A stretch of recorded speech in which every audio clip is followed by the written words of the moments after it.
నిలకడగా అతని చేతులు నిలబడేటట్టు నువ్వు చేయాలి. కానీ విచిత్రం ఏదో తెలుసా, మోషే కంటే తక్కువ స్థాయి కలిగిన వాళ్ళు మోషే చేతులు ఎత్తి పట్టుకున్నారట. దేవునికి స్తోత్రం. సంఘంలో ఆత్మ అన్య భాషలు పొందిన వాళ్ళు, ప్రవచనాలు పొందుకున్న వాళ్ళు, దేవుని సన్నిధిలో పెద్దలుగా ఎంచబడ్డ వాళ్ళు, వాళ్ళ స్థాయి గొప్పది. దైవజనుడిని కూడా ఎత్తి పట్టుకోగలిగిన స్థాయి.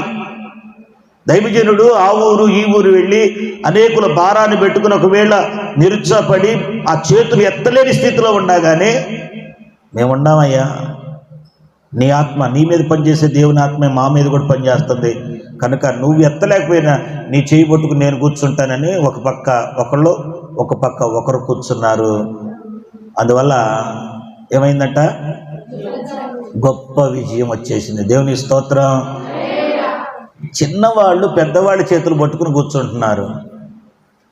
పెద్దవాళ్ళు చిన్నవాళ్ళ చేతులు పట్టుకుని కూర్చుంటే ఇంకా యవనస్తులు లేచి, అభిషిక్తులు లేచి దేవుని కార్యాలను చేయగలుగుతారు.